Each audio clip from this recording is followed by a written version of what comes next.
और अगर जो भारत की महिलाएं, सभी की महिलाएं देखें तो क्या पाया और क्या खोया, क्योंकि इस महिला संगठन है और ये सारी घटनाएं भी हमें प्रभावित करती हैं।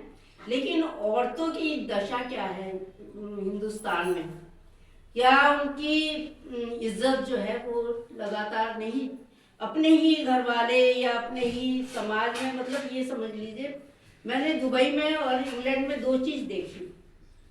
मतलब भारत की, विदेश की सिर्फ मुझे महिलाओं की मैंने बता रही हूँ कि उन्होंने ये दो चीज़ देखी कि महिलाएं जो हैं अगर जो रात के 2 बजे या 1 बजे भी जाती हैं तो मतलब उन्हें कोई छू नहीं सकता, टच नहीं कर सकता। वहाँ तो डेमोक्रेसी है इंग्लैंड में, लेकिन वहाँ भी अगर जो महिला की सहमति नहीं है, अगर जो वो नहीं चाहती है तो कोई टच नहीं कर सकता। इतनी इतनी भीड़ रहती है कहीं भी, लेकिन कोई, किसी की हिम्मत नहीं होती है कि कोई टच भी। लेकिन इज्जत नहीं, वहाँ तो डेमोक्रेसी है तो खुले आम सब कुछ होता है, लेकिन आप बिना सहमति के कोई नहीं कर सकता। ना रेप होता है, रेप भी खैर दुबई में तो आप ये समझ लीजिए कम से कम सारे ही देशों के, पूरी दुनिया के लोग जो हैं दुबई के, क्योंकि उन्होंने गोल्डन वीजा कर दिया जब से, तो सब लोग अपना घर वहीं खरीद रहे हैं। क्यों खरीद रहे हैं? कोई एक बात तो होगी महिलाओं के लिए, कोई भी मतलब कैसी भी, क्योंकि आप बीच में जाके देखो तो सारे इंग्लिश औरतें जो हैं वो बिकनी में करती हैं। तो आप ये देखो, तो सबसे बड़ी बात है सुरक्षा।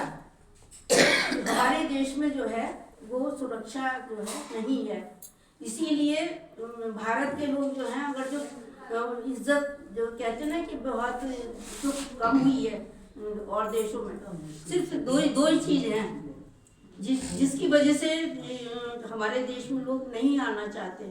दो चीज़ें हैं, एक तो ये है कि यहाँ गंदगी बहुत है और हम ही लोग फैलाने वाले हैं। सड़कों पे अगर जो आप दुबई में जाएं, आपको कोई भी गली क्या है आप मतलब देख ही नहीं सकते कहीं, इतनी सी भी कहीं भी गंदगी, कोई भी गंदगी तो देख ही नहीं सकते, मतलब चमचमाता है। ऐसे इंग्लैंड में गंदगी कहीं नहीं कोई फैलाता। क्यों नहीं फैलाते? क्योंकि बच्चों को उन्होंने शुरू से